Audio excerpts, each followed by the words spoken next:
নতুন ভালোবাসার গল্প পেতে, দেখতে এবং শুনতে আমাদের চ্যানেলটি সাবস্ক্রাইব করে পাশে থাকা বেল আইকনটি ক্লিক করুন।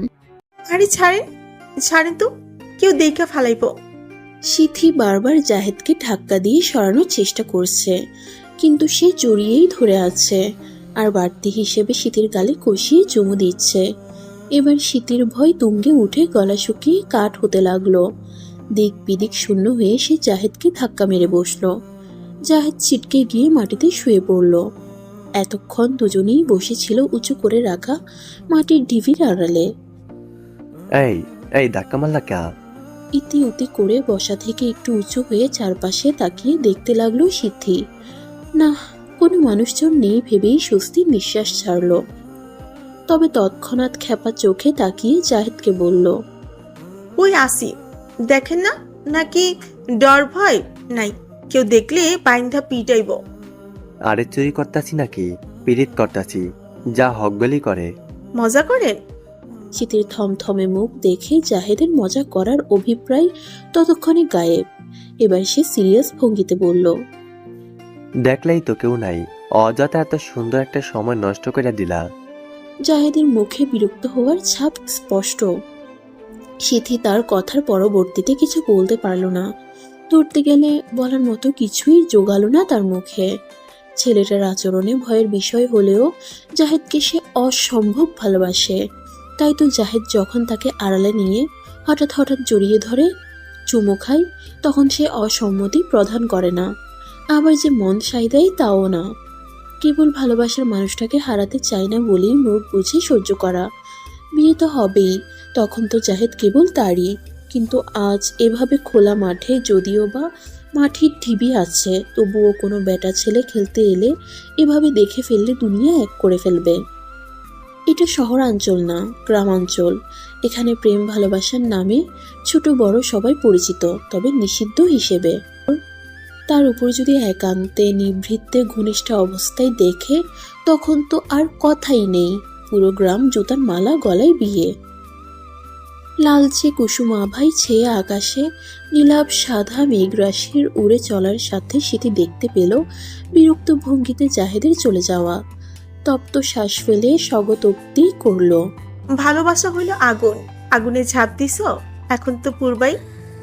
এই সুমনা, কইলো সেমরি? আরে এমি আয়, আইসে আসি। সুমনাদের চৌচালা টিনের ঘর, সামনে আবার বাড়তি টিনের বারান্দা। সেখানেই দাঁড়িয়ে তিথি চিৎকার করে সুমনার খোঁজ নিল। অতঃপর সুমনার গলার স্বর শুনে বাড়ির পেছন দিকে পা বাড়ালো। ওই সেরি, এই হাইনজাবেলা কি করো সেনে? আর কইস না, মুরগি চাও বেজে নিছে কা। সুমনাদের বাড়ির পেছন দিকে চাষবাস করার কারণে জঙ্গলের মতো অবস্থা হয়ে গেছে। মাচা তৈরি করে সেখানে করলার চাষ, মাচার নিচে আবার টমেটো গাছ, সেখানে টমেটো ঝুলছে। ঢালু হয়ে গিয়ে নিচে আলুর চাষ করা ক্ষেত। তুই কই আসিলি তখন? কাকায় বাইত না? বাইতে আসিল তাই ঘুমে, এর লিগে দেখে নাই আমার মুরগির চাও। থাক, কান্দিস না, বাকিগুলান দেখে রাখ, ভালা জাতের মুরগি। মাথা নেড়ে তিথির পিছন পিছন সুমনা চলতে শুরু করে। তবে বার কয়েক নিজের পিছনের জঙ্গলের দিকে তাকায়। তার মন এখনো মুরগির বাচ্চার জন্য কাঁদছে। 15টা ডিম থেকে 15টা বাচ্চাই ফুটছিল, এখন একটা কমে 14টাও রইল কেবল। ভাবতে ভাবতে ফের ঠোঁট উল্টে তার মুখ কাদো কাদো হয়ে যায়। তিথি আর সুমনা খুবই ঘনিষ্ঠ বান্ধবী, তবে তিথি সুমনার বান্ধবী নয়, সে ছিল সুমনার বড় বোন রমনার বান্ধবী। সেই দিক থেকে সুমনা ও তিথি দুজনের বয়সের তফাৎ বেশ। সুমনারা এক ভাই দু বোন। বড় ভাই গমের কারখানায় কাজ করে, বিয়ের বয়স হলেও এখনো তিনি বিয়ে করেননি। তার পরের জন রমনা। রমনার বিয়ে হয়েছে এই তো কয়েকদিন আগে, তখন বয়স 16তে মাত্র পদার্পণ করেছে সে। মাত্র বলতে নেই, একে তো মেয়ে মানুষ, তরতরিয়ে গায়ে গতরে বড় হয়ে যায়, তাও আবার গ্রাম্য এলাকা, যেখানে 13-14 হলেই বিয়ের ঘর দেখা শুরু হয়ে যায়। সেখানে বেশ সময় নিয়েই রমনার বড় ভাই সুমন তাকে বিয়ে দিয়েছে। তারপর এখন আছে অতি আদরের ছোট বোন সুমনা, বয়স চলছে 13। আর একটু বয়স বাড়ুক, বুঝ হোক, তারপর ভালো ঘর দেখে তাকেও বিয়ে দিয়ে খালি হয়ে সুমন বিয়ের পিড়িতে নামবে। বাপটা তার কর্মবিরতি জীবন পার করছেন। তাছাড়া মাতৃহারা ভাই বোন তারা, তাই তো সুমনের ঘাড়ে সকল চিন্তারা চেপে বসেছে। তবে রমনা যাই হোক বোঝের ছিল, ঘর সংসারের সকল কাজকর্ম একা হাতে সামলে নিত। কিন্তু এই সুমনা হয়েছে একচ্ছত্র নিয়ন্ত্রণহীন। বাউন্ডুলে ভবঘুরে বেড়ানো তার কাজ। ঘরের সকল কাজ পানের জলে ভেসে যাক, বর্ষার পানিতে সাঁতরে হলেও তার বাইরে যাওয়া চাই, এমন অবস্থা হয় এই মেয়েটার। আর তো আছেই এক পাল ভরা বান্ধবী ভরা, সারাক্ষণ গল্প আড্ডায় মেতে থাকে। সুমনার ঘরে আসতেই ধূপ করে বিছানায় শুয়ে পড়ল তিথি। শোয়া অবস্থায় সুমনাকে বলল, যা তো চাউল ভাইজা নিয়ে আয়, জব্বর কাহিনী হইছে আইস কারখানায়। তোর সাহস তো কম বড় না, আমারে চিঠি পাঠাস। পাতলা ফিনফিনে কালো মতন শরীর মেহুলের, টিকালো নাক, খাড়া খাড়া সজারুর মতো চুল, চোখ জোড়া চলে, অতি ছোটও না আবার বড়ও না। তবে তিথির সমস্যা এতে না, সমস্যা তার প্রেম ভালোবাসাতে। বেচারির অ্যালার্জি এগুলোতে। সেই বেচারির কপালেই আসে ভুর ভুর করে প্রেমপত্র। তার ঘরের খাটের নিচে টিনের একটা ব্যাংক, অর্ধেকই ভরা চিঠি। বর্তমানে মেহুলের চিঠি হাতে নিয়ে সে শাসাচ্ছে। চিঠিটা মেহুল নিজে হাতে দিয়েছে তিথিকে, অথচ এ পর্যন্ত যারা চিঠি পাঠায় কেউই নিজে হাতে এমন করে পাঠায়নি, সকলেই মাধ্যম দিয়ে পাঠিয়েছে। কারণ তিথির রকচটা তিরিক্ষি মেজাজ, যা সারাক্ষণ উত্তপ্ত থাকে, এবং তাই সকলের আকর্ষণ হয়ে থাকে। এই আকর্ষণে বিকশিত হয়ে এত এত প্রেমের আবদার, যা তিথি খুব রমাভাবে প্রত্যাখ্যান করে। এবার যার পরাণে সে অবাক হয়েছে মেহুলের সাহসিকা দেখে, সাথে একটু ভালোও লেগেছে। তাই বলি প্রেম সে কখনোই করবে না বলে পণ নিয়েছে। কিন্তু ভাগ্য বলেও একটা কথা আছে না, যা আমরা চাই না তাই যেন ভাগ্যে এসে জুটে। দেখা যাক তিতির ভাগ্য তাকে কতদূর নিয়ে যায়। আর যদি দেখি এমন পীড়িতের পিতলা আলাপ চিঠি লেখা পাঠাইতে, খবর আছে কইলাম। তোর বড় আমি সম্মান দিয়া কথা ক। ওরে আমার সম্মান রে, মিনমিনে স্বরে দেখি তেজ ফুইটটা বেরিয়েছে। ভালা কথা শুনতে হইলে আমার লগে পীড়িত দেখাইতে আবি না, নাইলে মালিকরে বিচার দিমু। বলেই দ্রুত মেহুলের সামনে থেকে সরে গিয়ে কাজ করতে লাগলো। নদীতে মাছ ধরার জালের কারখানা, মুন্সিগঞ্জে সারা এলাকা জুড়ে এই ব্যবসায়ী চলে। এখানকার মানুষের জীবিকা নির্বাহের জীবন জড়িত দৃশ্য। কারেন্ট জালও তৈরি হয় এখানে। সবই অবৈধ, অনৈতিকভাবে। পুলিশ এসে জরিমানা করে, কারখানা সিল করে ধরে নিয়ে যায়। তবুও তারা এসব কার্যক্রম আবার শেষ থেকেই শুরু করে। তাদের জীবিকার একমাত্র উপার্জন এটাই, সেজন্য। আর এই কাজ করেই স্বাচ্ছন্দ্য বোধ করে। সেখানেই কাজ করে তিথি। শুধু একটা না, এমনই হাজার হাজার কারখানা সারা এলাকায়। জাল বানানোর প্রক্রিয়ায় শুরু থেকে শেষ পর্যন্ত সবকিছু জানতে হয় কর্মীকে। শুধু একটা প্রক্রিয়া জানলেই হয় না, না জানলেও দেখতে দেখতে শিখে যায়। তবে সুবিধাও আছে, যে যত বেশি কাজ সম্পর্কে জ্ঞাত হয়ে কাজ করে বেতন তার তত বেশি। তেমনি তিথি এ বিষয়ে পাকাপোক্ত, আগাগোড়া পুঙ্খানুপুঙ্খভাবে তার জানা, এবং সপ্তাহ শেষ হলেই টাকা গুনে হাসি মুখে বাড়ি যায় সে। সুমনার বাড়ির বিশাল উঠোনের মাঝে গল্পে মেতে উঠেছে 5 জন কিশোরী। কারণ বিদ্যুৎ নেই বিধায় এই আড্ডা। সুমনা ও তিথি মুড়ি মাখিয়ে নিয়ে এসেছে। সেগুলো পাটিতে রেখে দেওয়া মাত্রই হাত পড়ল রমনা, সিদ্ধি, নসিমনের। শুরু হয়ে গেল তাদের মুড়ি মাখা নিয়ে এক ঝাঁক পাখির মতো কিচিরমিচির করা। ওই তোরা চিল্লাইতেছস কে? সুমনার বাবার ধমকানিতে সব একদম নীরবে ছেয়ে গেল। এতক্ষণ ধরে মুড়ি নিয়ে কারাকারিও থেমে গেল। সবাই আস্তে আস্তে গল্প করতে করতে খাচ্ছে। হারিকেনের আলোতে অতটা স্পষ্ট বোঝা না গেলেও রমনার চোখে ঠিকই ধরা পড়ল শীতের গালে গোল হয়ে থাকা কালচে চামড়ায় হালকা নীল অংশ। আল গোছে শীতের পাশে বসে কানে কানে ফিসফিসিয়ে বলল, গালে দাগ লইয়া সারা গাও ঘুরছনি বু? এমন কথা তাও আবার হঠাৎ করে শুনে শীতল শিহরণ পিঠ জুড়ে বয়ে গেল।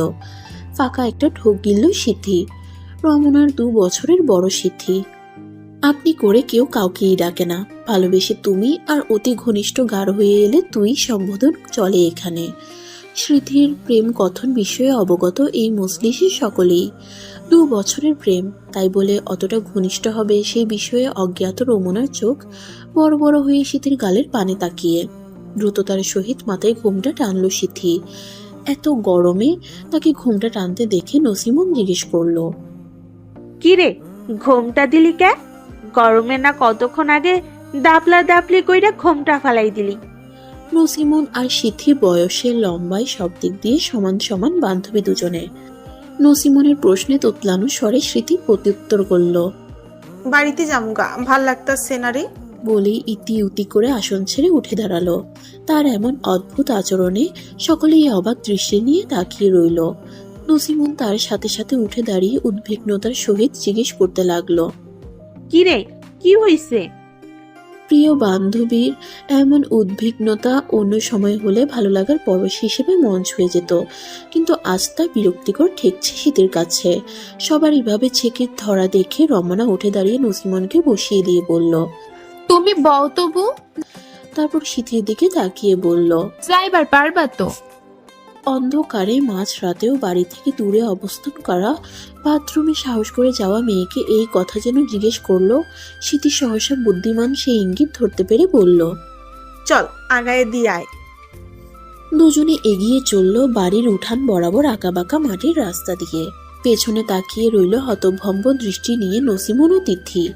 সুমনার অতটা বুঝ নেই, সে উল্টো খুশি দুজনের ভাগ কমে যাওয়ায় মুড়ি এখন বেশি বিধায় সেও বেশি খেতে পারবে। নসিমন ভাবছে শীতের সাথে তার বন্ধুত্ব কত গভীর, অথচ আজ কি হলো? রমনাকে কেন তাকে এগিয়ে দিতে হচ্ছে? দুজনে কি লুকাচ্ছে তার থেকে? তিথি ভাবছে তার বড় বোন শীতের হঠাৎ কি হলো? আজকে তার অস্থিরতা স্পষ্টই দেখা যাচ্ছিল। কি নিয়ে তার বোনটার এত অস্থিরতা? জাহেদ যে করেছে এই কামটা তুই কেমতে বুঝলি? রমনার মুখে চাপা হাসি। কতক্ষণ আগে সে হাঁটার তালে তালে গল্পের মাঝে সুযোগে বলে ফেলেছিল শীতের গালের এই দাগের কারণ জাহেদ। রমনার কথা শুনে শীতের আতঙ্কিত মুখ প্রচন্ড ভীত হয়ে প্রশ্ন করে, এই মাইয়াটার আজই বাপের বাড়িতে বেড়াইতে আইতে হইল। মনে মনে কালির তুবড়ি ছুঁড়ে রমনার নাম করে সিথি। তবে রমনা এসব কথা বলবে না যে এটা সে জানে। মেয়েটা চাপা স্বভাবের, পেটে পেটে কথা আটকে রাখতে জানে। আস্ত গরু কেটে গরু হজম করার মতো ক্ষমতা এই রমনার। উপরোক্ত প্রশ্নের উত্তরে রমনা বলল, ভইলা যায়ও না বউ, আমি বিয়াইতা স্বামী সোহাগ কইরা এমন দাগ বানাই। তয় জাহেদ তো তোমার স্বামী না? হাসি বন্ধ করে রমনা আর চোখে তাকালো সিথির দিকে। তার কটুক্তির তাকানো অবশ্য সিথির চোখে এড়ালো না। স্বামী না তয় স্বামী হইতে কতক্ষণ? কতক্ষণ কি কবু? 2 বছর তো পিরিত চললো, আর কত? ঘরে উঠাইবো কবে? এটা সিথি নিজেও জানে না, আবার হয়তো সে জানে। তাদের নিজস্ব ভিটেমাটি নেই, তার গায়ের রং কালো। এগুলো কি যথেষ্ট নয়? নিজেই মনে মনে হাসলো আর স্বগতোক্তি করলো, পিরিতি মোর বড় জ্বালা, বান্ধাইছে তার শনি মনের তালা। চাঁদনি রাত, টিনের ঘরের ছোট ছোট ফাঁকা গলিয়ে চাঁদ সিথির ঘরে জ্যোৎস্না ছড়াচ্ছে। ঘরে জ্যোৎস্নার দুটি পড়লে কি হবে? তার মনের ভেতরে যে সেই কিরণ বিকিরণ ঘটাতে পারছে জলকণা পরিমাণ। সময়টা গভীর রাত হলেও কি হবে? মেয়েটার চোখে ঘুমের আনাগোনা নেই এক ফোঁটাও। এমনটা তার নিত্যকার ঘটনা। যেদিন জাহেদ নামক সুদর্শন ও স্বপ্নপুরুষ তার জীবনে এসেছিল, সেদিন হতেই তার নির্ঘুম রাত্রি যাপনের প্রারম্ভ। তবে ইদানিংকালে চোখের জলও সাথেই হয়েছে সাথেই বুক ব্যথা, দুঃখ এই অসময়ে সবসময়কার সঙ্গী। আহা, কথাগুলো ভাবলেও হাসি পায়, তার ছেলের হাসি, এবং সেটা নিজের উপরই। ভাবনাগুলো শিওরের কাছে থাকা জানালা গলিয়ে চাঁদের দিকে তাকিয়ে তাকিয়ে ভাবছিল সিথি। পাশে হালকা নাক ডেকে ঘুমে বিভোর তিথি, বড় বোন সিথি, মেজ বোন বিথি ও ছোট বোন তিথি এবং বাবা মা, এ নিয়ে তাদের পরিবার। নিত্য দরিদ্র ও অশোকের মাঝে সুখী তারা এই স্বল্পতায়। বিথির বিয়ে হয়ে গেছে সিথিকে ডিঙিয়ে, কারণ বিথির গায়ের রং তার মতো ময়লা নয়, আর না নাক বোচা। তবে তার পদ্মা পাতার মতো জলে টলমল করা ডাগর দুটো আঁখি রয়েছে। এই পদ্ম পাতার মতো টলমল জলেই একদিন জাহিদ নামক পুরুষ পা পিছলে ডুবে পড়ে। সময়টা ছিল মধুর তৃষ্ণা জাগরণের মতো, একজন আরেকজনকে একদিনও না দেখে থাকতে পারতো না। দেখলেই কেবল দু চোখে তৃষ্ণা মিটত। সেই প্রেম গড়িয়ে বছর দুয়েক কাটলো। এরই মাঝে জাহেদের হাত ধরাধরি জড়াজড়ির চাহিদার সাথে এখন হুটহাট চুমু দেওয়াও শুরু হয়েছে। বিয়ের জন্য পিড়াপিড়ি করলেই এক কথা, বাড়িটা পাকা করে নেই, তারপর তাকে ঘরে তুলবে। জাহেদদের নিজস্ব ভিটে মাটি আছে, টিনের চৌচালা, তবে এটা পাকা বাড়ি করবে সামনেই। তারা 5 ভাই 3 বোন, বিয়ে হয়ে গেছে এবং বাবা মা রয়েছে। যৌথ ও বড় পরিবার তাদের, অর্থাৎ জ্যাঠা চাচাদের মিলিয়ে এক উঠান। রাজপুত্রের মতো দেখতে ফর্সা গাত্র বর্ণের জাহেদের কাছ থেকে প্রেমের প্রস্তাব পায় স্মৃতি কারখানায় কাজের সময়। সেখানেই জাহেদ ম্যানেজারের পদে কাজ করে। দু একবার এড়িয়ে চললেও এক সময় তার মন গলে যায়। এখন জাহেদের হাজার অসৎ চাহিদা হলেও সে পিছপা হতে পারে না।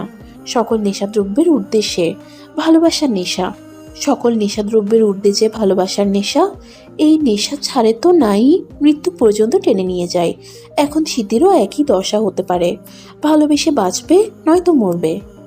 কারখানায় মেশিনের শব্দে কানে তালা লেগে যাওয়ার জোগাড়, অথচ সেখানের কর্মী সদস্য নির্বিঘ্নে দ্রুত পদক্ষেপে কাজ চালিয়ে যাচ্ছে। নতুন ম্যানেজার লাগবে এই নিয়োগে জাফর এখানে এসেছে।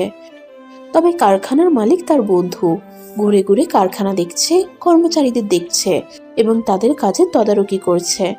এমন সময় কারখানার মালিক শাহজাহান এসে জাফরকে জিজ্ঞেস করলো, কি রে দোস্ত, কাজ কেমন চলতেছে? ভালোই চলে রে, কর্মীরা চালু আছে। তুই কেন যে চলে আসলি? কি করবো, লেখাপড়ার টাইনা টুইনা আর কত। আচ্ছা, করতে থাক, আমি আসি। মাথা নেড়ে সাই দিয়ে ফের কাজের তদারকিতে লেগে পড়লো জাফর। এই তিথি, নতুন পেটারে কি চিনোস? ফিসফিসিয়ে এখানেরই মেয়ে কর্মী সোহাগীর কথাটা বলল। তিথি ভ্রুকুচকে একবার জাফরকে দেখে নিল। সেই সকাল থেকে দেখছে সে লোকটাকে। সেই সকলের সাথে পরিচিত হয়ে বলেছিল এখানের নতুন ম্যানেজার, তবে ঠাই ঠিকানা দেওয়ার মতো পরিচয় দেয়নি। আগের ম্যানেজারটা ছিল একটু লোভী টাইপের, মানে বেতন দেওয়ার সময় তাদের থেকে 9-6 গুছিয়ে কেটে নিত। যেমন সঠিক টাইমে কারখানায় না ঢোকা, ব্রেক টাইম পেরিয়ে গেলেও না আসা, আরও নানা বিতিকিচ্ছা। যাই হোক, নতুন জনের আচরণ তো এ পর্যন্ত তিথির ভালোই ঠেকলো, তাই সে জবাবে বলল, কি চিনতাম, ভালোই তো দেখলাম। বলেই বিরক্তিকর শব্দ তুলল। সোহাগী মাথা চাপড়ানো ভঙ্গিমা করে বলল, আরে গাধি, এইটা কই নেই, বেড়ায় আমাকে জাহেদ ভাইয়ের মাইজা ভাইলো সেমরি, বুঝছস? কুচকুচে মনি সম্পন্ন বড় বড় চোখ তুলে একবার সোহাগী তো একবার জাফরের দিকে তাকালো তিথি। সিথির প্রেমের খবর প্রায় সকলেরই জানা ইতিমধ্যে। জাফর না তার মামার বাড়ির থাইকা লেহাপড়া করে বলে? আইয়া পড়ছে শুনলাম। এই এখানে কি কথা চলতেছে? জাফরের ধমকে থমকে গিয়ে ভীতু চোখে তাকায় তিথি। তিথির সেই ভীত হওয়া ডিম্বাকার গভীর খাদের মতো আখিধয় তাকিয়ে জাফরের হৃদয় এক পলকে থমকে গিয়ে কাঁপন ধরায়। এদিকে সোহাগী দ্রুত তিথির কাছ থেকে সরে নিজের কাজে চলে গেল। কথাই আছে না, নিজে বাঁচলে বাপের নাম। হালকা কেশে গলা খাকারি দিয়ে জাফর তিথিকে উদ্দেশ্য করে বলল, গল্পকরণের ইচ্ছা হইলে ছুটির পরে কাজে যাই, কাজ করেন। ভদ্রতার সহিত কথাগুলো বলে জাফর সেখান থেকে চলে যায় অন্যদিকে। তবে তিথির ভেতরে আগুন জ্বালিয়ে দিয়ে যায়। আগুন জ্বলার কারণ, তার মতো মেয়েকে এ পর্যন্ত কত এলো গেলো ধরনের ছেলেরা তার পিছু পিছু ঘুরে প্রেমের প্রস্তাব দেয়। ধমক দেওয়া তো দূরের কথা, সেখানে জাহেদ ভাইয়ের মেজো ভাই তাকে থমকে গেল। এটা তার বরদাস্ত হলো না, কারণ সে শান্তশিষ্ট লেজ বিশিষ্ট একজন। আজই সুমনার বাড়িতে গিয়ে পরামর্শ করবে এ বিষয়ে, এমন ভাবনা ভেবে বর্তমানে কাজে মন দেওয়াই ঠিক মনে করলো। কিরে, খবর দিছিলি? হ্যাঁ কইছি তো, শীতি বুপুই তোমরা ডাকে, মাঠে যাইতে কইছে বিকেলে বেলা। কি কইলো? হায়, জাহিদ ভাই তোমরে কইতে কইলো, আর ভাই আইছে বাইত দেখা করবার পারবো না বলে। শীতি কথাটা শুনে স্তব্ধ হয়ে বিমূর্তির মতো খানিক দাঁড়িয়ে রইল। মনে হচ্ছে দেহাংশ জ্বলছে, প্রচন্ড উত্তাপ। আমি যাইবো। অনুমনস্ক শীতি জবাব দিল, যা। তিথি আইলে আমাগো বাইত যাইতে কইও। সুমনাকে দিয়ে জাহেদের কাছে দেখা করার খবর পাঠালে জাহেদ দেখা করব না বলে জানায়, যা শীতের খণ্ডিত হওয়া হৃদয়কে আরও কয়েক টুকরোতে পরিণত করে। শীতের মধ্যে ধৈর্য ও বেহায়াপনার পরিমাণ বেশি, তো তাই সে জাহেদের কিছুদিন ধরে করা উপেক্ষা করাকে কোনায় ধরছে না। শীতে নিজেও মানে এবং মাঝে মাঝে নিজের উপরই ত্যক্ত বিরক্ত হয়। ভালোবাসা তাকে কি বানিয়ে দিল? আফসোস, চোখে সে জাহেদ বিনা কিছুই দেখতে পায় না। তাই বেহায়াপনারও লাগামকেও তুচ্ছভাবে দেখে। এই যে কদিন ধরে নিয়মিত দেখা হওয়ার পথ আকস্মিকতায় বন্ধ হলো, আর শীতের ভাঙ্গায় তোলা মাছের মতো ধাপাধাপি শুরু হলো। এই যে কদিন ধরে নিয়মিত দেখা হওয়ার পথ আকস্মিকতায় বন্ধ হলো, আর শীতের ডাঙ্গায় তোলা মাছের মতো দাবাদাবি শুরু হলো। এই বুঝি সে মরে যাচ্ছে জাহেদকে দেখতে না পেয়ে। অথচ মূর্খ গোয়ার মেয়েটার খেয়াল এলো না তাকে না দেখে জাহেদ কিভাবে থাকছে। তার মতো অস্থিরতা কাজ করছে না জাহেদের। প্রশ্ন করলে উত্তর দেওয়ার মতো কেউ নেই, তবে সে উত্তর জানে।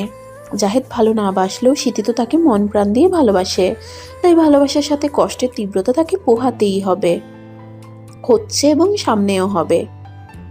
সিথি, কই গেলি রে? আইতাছি আম্মা।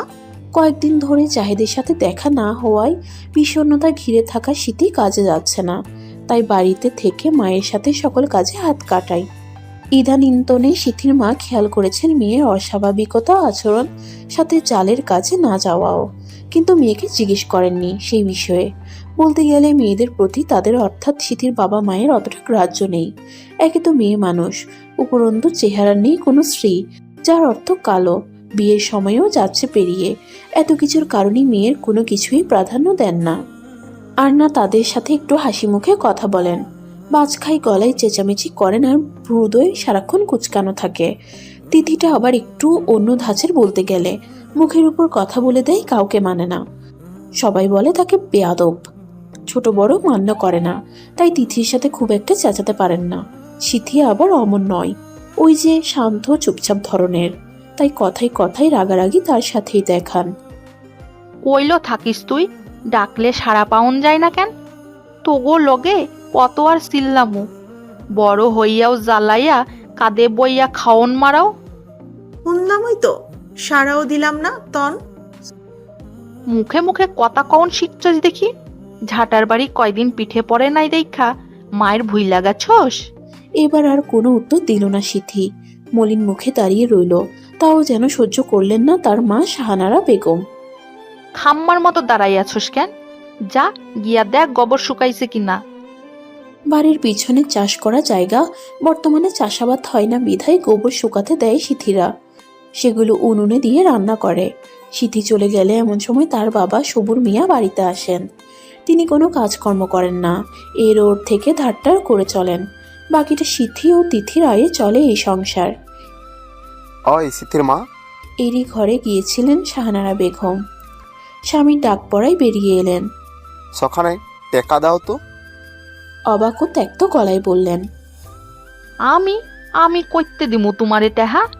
তার তীক্ষ্ণ চোখের চাহনিতে সবুর মিয়া আমতা আমতা করতে থাকেন। তিনি যে তার বিবিকে বড্ড ভয় পান। মায়ারতে দেখো আছুনি। মায়ার থাকবো কইতে? মাইয়া কয়দিন ধইরা যে কামে যায় না দেখো নাই? তিথি, ওইটা কইতে হইছে কে জানে। টেহার হিসাব চাইলে তো দেয়ই না, উল্টা আরো কথা হুনাই দেয়। একটু দেখো। ইতস্তত কণ্ঠস্বর সবুর মিয়ার, বলতে পারছেন না। তিনি যে কয়েকদিন ধরে নতুন করে জুয়া খেলা শুরু করেছেন তা বেশ ভালো করেই জানেন শাহানারা বেগম। শুধু তিনি না, মেয়েরাও জানে। এখন জুয়ার কথা মুখে উচ্চারণ মানে জমের হাতে জান ছেড়ে দেওয়া একই কাজ। তাই এক পা দুপা করে সরে গেলেন আলগোছে। এত বড় মাছ কুটবে কি? মাজার ব্যথায় পিড়িতে বইতে পারি না, জানো না তুমি? জাহানারা বেগম স্বামীর দিকে তাকিয়ে কথাগুলো বললেন। তার স্বামী মোর্শেদ মোল্লা হাতে ধরে থাকা বড় বোয়াল মাছ নিচে নামিয়ে রাখলেন। আমোদে স্বরে স্ত্রীর দিকে তাকিয়ে বললেন, আহা, অমন করো কে? পোলাডাই আইছে বছরখানে বইল, ভালো মন্দ খাও না কও। তাই বইলাই এত বড় মাছ, তাও এমন বিকেল বেলা। মুরগির গোস্ত রাঁধছি, এখন আবার এইটা বইয়া কাটমু, তলে রান্তাম কোন সম। স্বামীর আহ্লাদি জাহানারা বেগম ন্যাকা স্বরে বলতে লাগলেন কথাগুলো। স্ত্রীকে পরম ভালোবাসেন তিনি, আর ভালোবেসেই বিয়ে তাদের। মুচকি হেসে স্ত্রীর ইঙ্গিতপূর্ণ কথাগুলো মর্মার্থ বের করে মাছ কাটতে বসে পড়লেন। বউ পাগল নয়, স্ত্রীর প্রতি ভালোবাসা থেকেই কাজে হাত বাটিয়ে দেওয়া। ফাঁকে ফাঁকে গল্পও করতে লাগলেন দুজনে। কিয়ৎক্ষণ পূর্বে খাবারের কাজে সমাপ্তি টেনে উঠানের মাঝে গল্প গুজবে বসেছেন মোর্শেদ মোল্লার পরিবার। যৌথ বড় পরিবার হলে এই একটা সমস্যা, একে অপরের সাথে ঝগড়া বিবাদ লেগেই থাকে। তাই মোর্শেদ মোল্লার বড় ভাইয়ের বাড়ির সম্মুখ পানে লম্বালম্বিভাবে বেড়া দেওয়া। ছোট ভাই স্কুলের শিক্ষক, তাই হয়তো পরিবারের সীমিত সদস্য সংখ্যা 4 জন মানুষ তারা, স্বামী স্ত্রী ছেলে মেয়ে। কারো ঝুট ঝামেলায় যাওয়ার মতো মানুষ না তারা, তাই ঝগড়াঝাটি না হলেও বেশিরভাগ নিজেদের ঘরেই অবস্থান করেন তারা। জায়েদের মা, একখান কথা। মুর্শিদ মোল্লার হাতে জাহানারা বেগম পান ধরিয়ে দিলেন। স্বামীর মুখ পানে উস্কুস হয়ে তাকিয়ে রইলেন, কি কথা হতে পারে জানার জন্য। মায়াগুলান রে তো আল্লাহর রহমতে পার করলাম। এবার মায়া ঘরে আনতে চাইতাছি। জায়েদের তো বয়স হইল, বিয়া দিতে চাইতাছি। কি কও তুমি? তা দেন, আমি আবার কি কইতাম? মা লাগো না ওর তুমি? পোলার লাগা বউ ঠিক করবা না, নাকি পছন্দ টছন্দ কইরা রাখছো পোলার বউ? এই কথাটার যেন অধীর আগ্রহে অপেক্ষা করছিলেন জাহানারা বেগম। তার ছোট বোনের মেয়ে সুমাইয়া ক্লাস 9-এ পড়ছে, ভারী মিষ্টি দেখতে। উজ্জ্বল শ্যামবর্ণের পান পাতার মুখশ্রীর মেয়েটার কথা মনে পড়ে গেল মুহূর্তেই, যার জন্মের সময় আলগোছে কথা দিয়ে রেখেছিলেন তিনি সুমাইয়াকে ছেলের বউ করার জন্য। জাহানারা বেগমও আত্মীয়ের মধ্যে বিয়ে করছেন। মুর্শিদ মোল্লার পিতা বোনের মেয়েকে ছেলের বউ করে ঘরে তুলেছিলেন। অন্যদিকে বাবা মায়ের কাছ থেকে দূরে বসে আলাপে মত্ত 5 ভাই। যেদিকে জাহেদের অগোচরে বিয়ের পরিকল্পনায় ব্যস্ত বাবা মা, সেদিকে জাফরের মনে প্রণয়ের ফুল প্রস্ফুটিত একেবারেই সংকল্পে। তোমারই কতদিন না দেখা আমার পরানটা পড়ছে জানো? না, জানি না, যাই না, বইয়া আছি তো আমি। তো তুমি এমন করতেছো কেন জাহিদ? আমারই কি অহনার ভাল লাগে না? এর লাইগাই দেখা করো না। পেঁচাইবা না, আমার ভাই আইছে জানো না তুমি? তারপরও কেমনে এমন কথা কও? সিথি এবার জাহেদের হাত দুটো নিজের হাতের মুঠোয় নিয়ে বলল, আচ্ছা মাফ কইরা দাও, তাও রাগ কইরা থাকো না। কয়দিন ধইরা তোমারে না দেখে আমি পাগল হয়ে গেছিলাম। কামে যাই না এই কয়দিন। ভারাক্রান্ত ও মলিন মুখ নিয়ে জাহেদের বুকে মাথা রাখতে চাইল সিথি। খানিকক্ষণ রাখলো, কিন্তু ইতস্তত হয়ে জাহেদ আস্তে ধীরে ছাড়িয়ে নিতে চাইল নিজের থেকে সিথিকে। অনুভূতির অসীম সুখের চূড়া থেকে মুখ থুবড়ে পড়ার মতো অবস্থা সিথির। এই প্রত্যাখ্যান সম্পর্কে অবগত সিথি বুঝে। এই বুক থেকে ছাড়িয়ে নেওয়া একেবারে প্রিয় মানুষটার জীবন থেকেও ছাড়ানোর মতোই। পীড়িত হলো কি হৃদয়, সাথে দহনে দগ্ধ। না না, দহন না, দহন তো প্রণয় থাকলে আসে, বিচ্ছেদ হবে। এ তো হবারই ছিল। কপালে ভালোবাসার প্রণয়ে পরিণয় তার মতো পোড়া কপালে সইবে কি করে? তবুও সিথি চেষ্টা করবে বলে পণ নেয়। মাসখানেকের দেখা সাক্ষাৎ বলতে গেলে দূর থেকে দেখা হলেও কথা হয়নি, তাই বলে কি 2 বছরের ভালোবাসা জলাঞ্জলি যাবে নাকি? এই তোমার কি হয়েছে গো, মুন্ডা বেজার কেন? জাহেদকে আজ সকালে বলে দেওয়া হয়েছে সামনে শুক্রবারে সুমাইয়াকে আংটি পরিয়ে দিয়ে আসতে হবে, তাই আগে ভাগে যেন সে প্রস্তুত থাকে। মন তার 2 নৌকায় পা দেওয়ার ইচ্ছে পোষণ করছে। বিয়ে করে ঘরে বউ, বাইরে ভিন্ন স্বাদের জন্য সিথিকে চাচ্ছে, কিন্তু ভিত সে মাছ দিয়ে দুটোই ফসকে না সমুদ্রে ডুবে মরে। ভেবে দেখে বাইরে সিথিকে রাখা রিস্ক হয়ে যায় বেশি, যতই মেয়েটা তার জন্য পাগল হোক না কেন।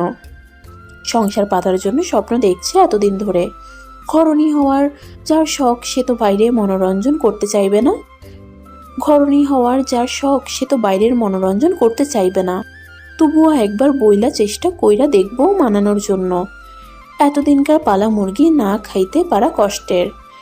এমন না যে মাইয়া উচ্চমানের, তার মতো পোলার হইতে যোগ্য লাগে। বাপ মাই যে তার কোন আক্কেলে এখন বিয়ার কথা উঠাইল। কয়দিন পর হইলে কি হইতো? ভাবনাগুলো সাইডে রেখে সিথিকে বোঝানোর তাগিদ অনুভব করে। আমতা করতে থাকে, বারে বারে ঢোক গিলে নেয়। এদিকে সিথি তার আমতা করা দেখে ভ্রুকুচকে তাকিয়ে থাকে। ইদানিং তিথির নতুন রোগ পেয়েছে। কারখানার কাজকর্ম যার হাত দ্রুত চলে, সে যেন সেখানে সশরীরে অবস্থান করে না। আনমনা উদাসীনতা তার নিত্যদিনের সঙ্গী এখন। ভালো লাগে অদূরের আকাশে তাকিয়ে থাকতে, বাতাসে শো শো শব্দ শুনতেও গায়ে মাখতে, বারংবার নদীর তীরের বটতলাতে যেতে। কেউ একজন যে তার অপেক্ষা করে সে জানে, কিন্তু চুপি চুপি সবকিছু করতে আসলে যে ভয়টা হয়, তাই তো সে আগাচ্ছে না। তাকে এই ভয়ে ভিড় দেখেও প্রেমিক পুরুষটা যাকে তাকে দিয়ে খবর পাঠায় একটু কথা বলার উদ্দেশ্যে, অথচ এই সাহসী রাগী মেয়েটা এবার ভয়ে তটস্থ। প্রেম বিমুখতা মেয়ে খুব ভালো করে জ্বর বাঁধিয়েছে প্রেমের তরে, এখন তো হাত পাও কাঁপে। প্রেমিক পুরুষটাকে দেখলে বুক দুরু করে, নিজেকে কেমন যেন দুর্বল নিস্তেজ মনে হয়। এসব দেখে একদিন তার প্রিয় বোনটাও জিজ্ঞেস করেছিল তার কি হয়েছে বলে, অথচ যাকে সব কথা জানাতো তখন এমন গুরুতর ভাল লাগে না রোগের কথাও জানালো না তিথি, চেপে গেল খুব করে। প্রেমিক পুরুষের প্রেম আহ্বানে সাড়া না দিয়ে চুপটি করে থাকাটাও তাকে ভীষণ পোড়াচ্ছে, ভালো লাগছে না কিছুই। সেজন্য সারাক্ষণ ছটফট করে দাপিয়ে বেড়াচ্ছে মন কানন, আর বলছে একবার তো গিয়া দেখ মানুষটাই কি কইবার চাই, ভালোবাসোস তবুও শিকার যাইতে যত তোর মন যাইব মনে হয়।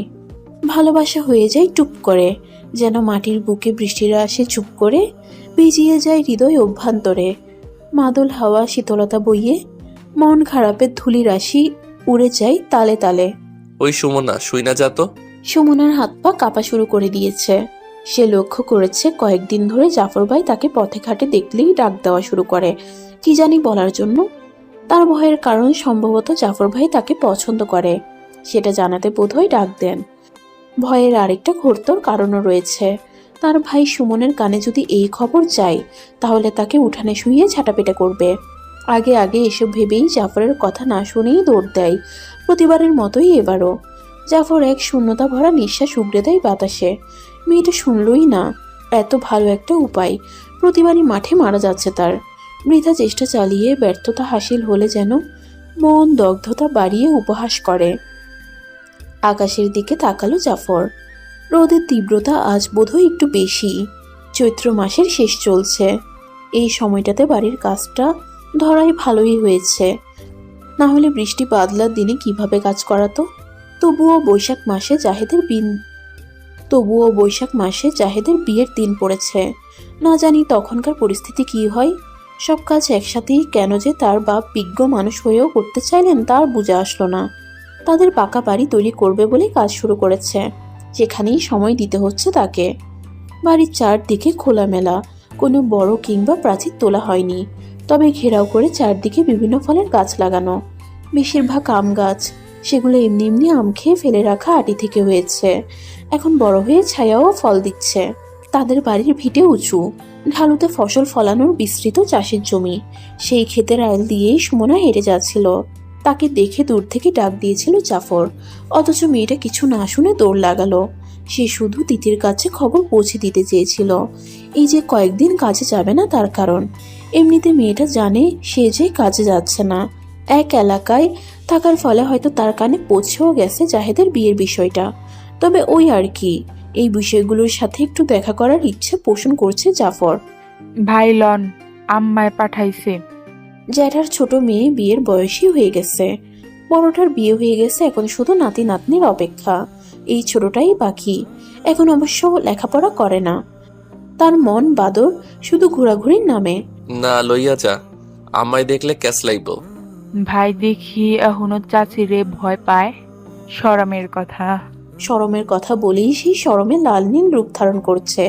এই বংশে সবগুলোই ফর্সা, অথচ যাকে বলছে সে নির্বিকার বিরক্ত। মেয়েটা অল্প বয়সে পেকে গেছে, অল্প বয়স ধরাও যায় না, যার নাকি বিয়ে হলে এখন বাচ্চা কাচ্চাই কোল ভর্তি থাকতো। তুই যা সাথী, রইদে মাথা গরম আছে, এখন তুই আইয়া মেজাজ গরম করতেছস। যা বলার পরেও সাথী যাওয়ার নাম নিচ্ছে না, নিবেই বা কেন? তার মন বাদর যে তার জাফর ভাইকে অবলোকন করতে ব্যস্ত, কিন্তু সেই ব্যস্ততা জাহানারা বেগমের সামনে বেশিক্ষণ টিকল না। সাথীর পিছনে এসে এক রাম ধমকে মেয়েটাকে কাঁপিয়ে তুললেন। এই স্যামটি, এনে কি করস? চাচিকে সাথী তার মায়ের চেয়েও বেশি ভয় পায়, তাও আবার জমদূতের মতো। উচ্চ গাত্র বিশিষ্ট চাচিকে দেখতেও দানবের মতো লাগে, তাই কথা গলা থেকে তার মুখে রাগ আড়ল না, সুরসুর পদে চলে গেল। এই রাতে দূরে থাকবি, পোলা দেখলেই খালি পিতলা আলাপ জম বাসায়। জাহানারা বেগম তার ছেলেকে শাসিয়ে বললেন। সেটা শুধু জাফর শুনল, মস্তিষ্কে ধারণ করলো না। তার মস্তিষ্কে যে কেবল তিথি নামক মৌমাছি ভনভন করছে চিন্তায়।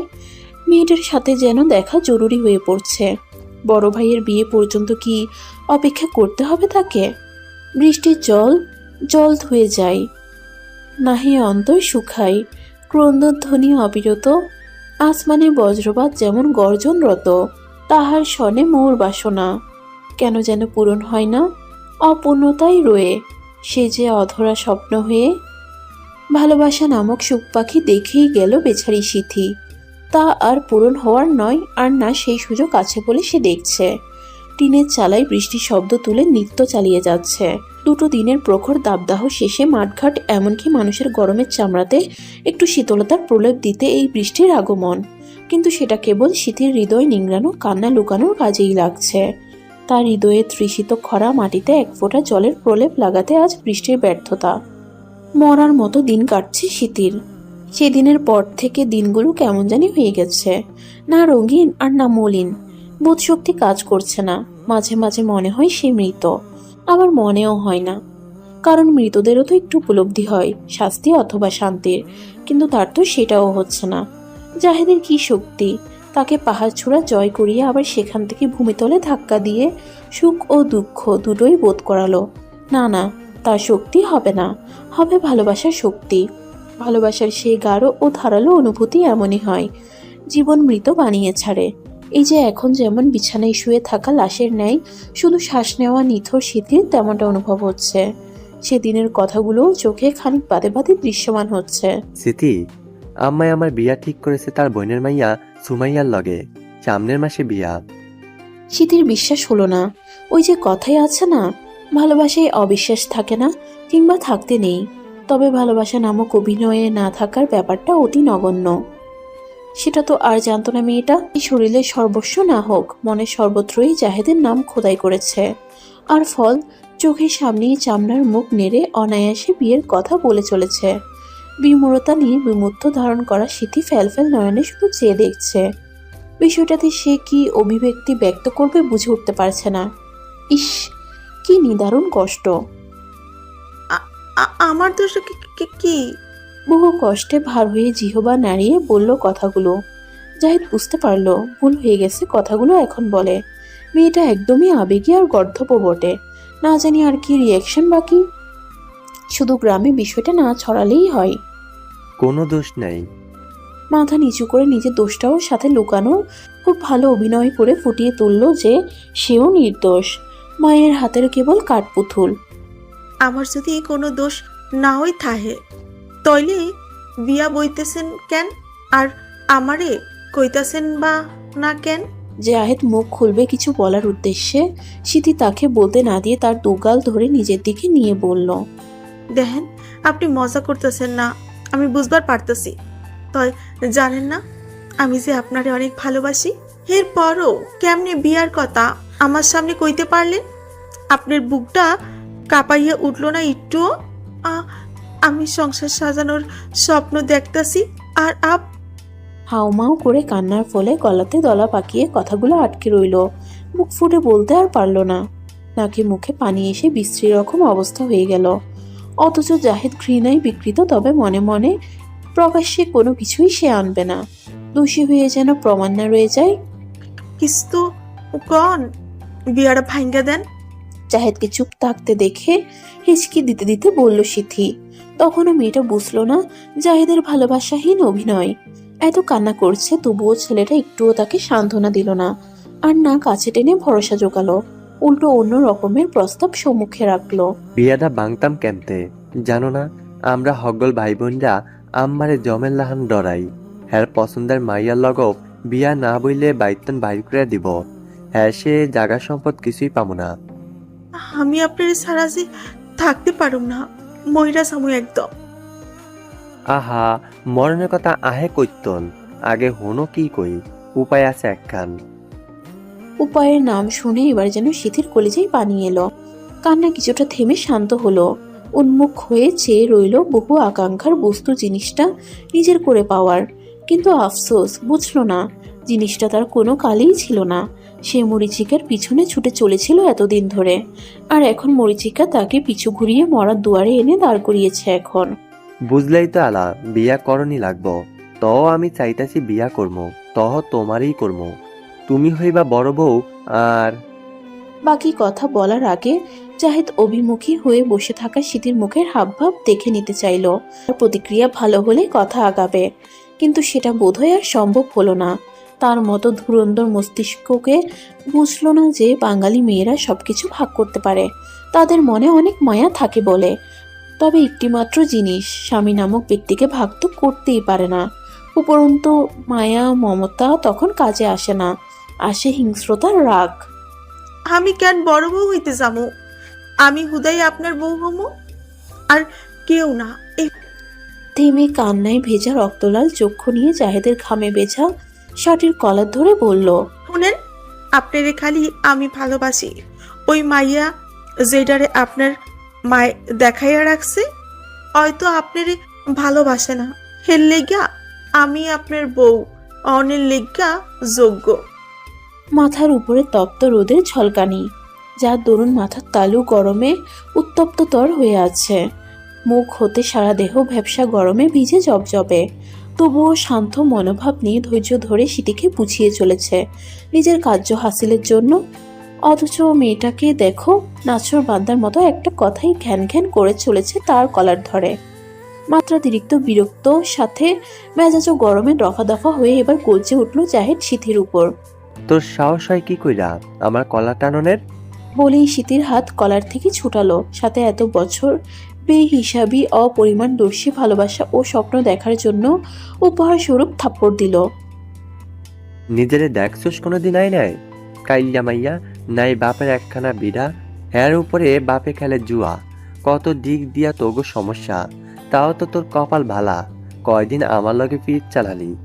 এমন কালা মাইয়া আমার ধারে কাছে আহনের যোগ্য না।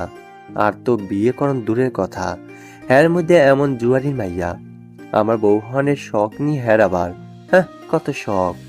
জাহেদের এতক্ষণ ধরে বলা কোনো কথাই কানে গেল না সিথির। সেই যে থাপ্পড় পড়েছিল গালে, তখন থেকেই কান মন মস্তিষ্ক বদ্ধ। শোর শোর শব্দ ছাড়া যেন কিছুই বোধ হলো না। হয়তো বুঝলো, তবে ধারণ ক্ষমতা বর্তমানে নেই। শুধু টলমল পায়ে দ্রুত চলে এলো, না হলে সেখানেই জ্ঞান হারিয়ে নির্জীব পড়ে থাকতো। তখন কে দেখতো? জাহেদ।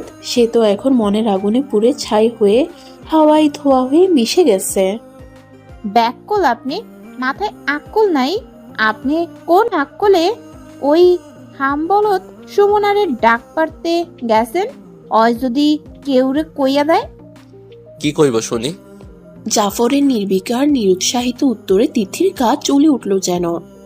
কি কইব আপনি জানেন না? না প্রায় রাগে চিৎকার করে উঠল তিথি। ভাগ্যিস গ্রামের বিরান পরিত্যক্ত এলাকায় এসেছে, চিৎকার চেঁচামেচিতে মানুষজন শুনে ফেলার ভয় নেই, না হলে কি অবস্থাই না হতো। জানি তো, তবু তুমি মুখে কও শুনি। আর চোখে তাকিয়ে তিথি জাফরের দুষ্টুমি মাখা ঠোঁটের কোন ঘেঁষে থাকা হাসিটা খেয়াল করলো। তাকে নাজেহাল করতেই এই কথার ছল, তা বেশ বুঝতে পারছে তিথি। দুজন কয়েক হাত দূরে দাঁড়িয়ে দু প্রান্তে। সময়টা হলদেটে কমলা ভাব বিকেলের কিংবা রক্তিম হয়ে ওঠা সূর্যের, সাথে দুজন প্রেমিক প্রেমিকা যুগলের। জাফর কাউকে দিয়ে তিথির দেখা করার ঝামেলাটা মিঠাতে না পেরে কারখানার মালিক ও তার বন্ধু শাহজাহানকে ধরে বলে তিথির সাথে কথা বলিয়ে দিতে। শাহজাহান মালিক হিসেবে কর্মচারীদের সাথে কথা বলতে পারে, এই নিমিত্তেই তাকে হাত করা জাফরের। তিথি ও মালিকের কথা অমান্য করতে পারবে না সেক্ষেত্রে। তাই তো আজ দুজনা অভিমুখী হয়ে দাঁড়িয়ে। ছপাত করে ইটের টুকরো কুড়িয়ে পুকুরের পানিতে ছুঁড়ে মারে তিথি। রাগে মাথা দপদপ করছে যে। সুমনা মেয়েটা বড্ড সহজ সরল আর ছোটও বটে, কি বলতে না কি বলে ফেলে। উপরন্তু বেশিরভাগই মেয়েটার মুখ ফসকে কথা বেরিয়ে পড়ে। এমন করে যদি তিথির ও জাফরের বিষয়টা কারো সামনে মুখ ফসকে বেরিয়ে পড়ে, তখন আর ভাবতে পারছে না সে। এদিকে তিথির অমন রেগে বোম হওয়া মুখচ্ছবি বেজায় পুলকিত করছে জাফরের। প্রিয়জনের হাসি খুশি কান্নার মুখচ্ছবিও ভালো লাগার তালিকায় পড়ে।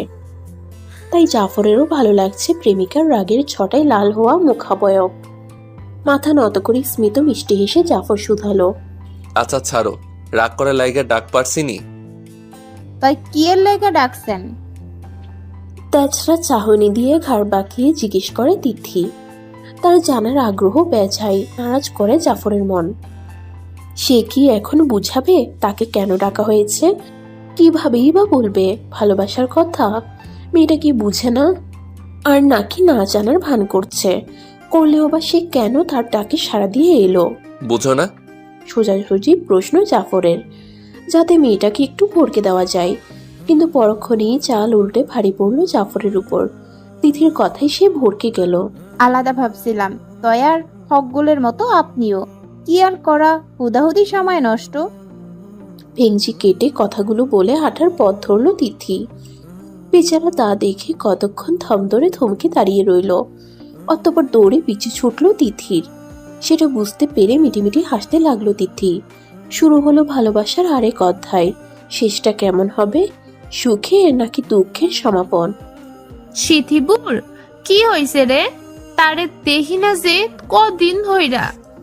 রমনা অন্তঃসত্ত্বা বিদায় বাপের বাড়ি আসা তার, না হলে শ্বশুরবাড়ি থেকে বের হওয়ার ছুতো পায় না বেচারি। গতর খাটিয়ে গোয়ালের কাজ করতে হয়, এখানে এসে যা একটু আরাম।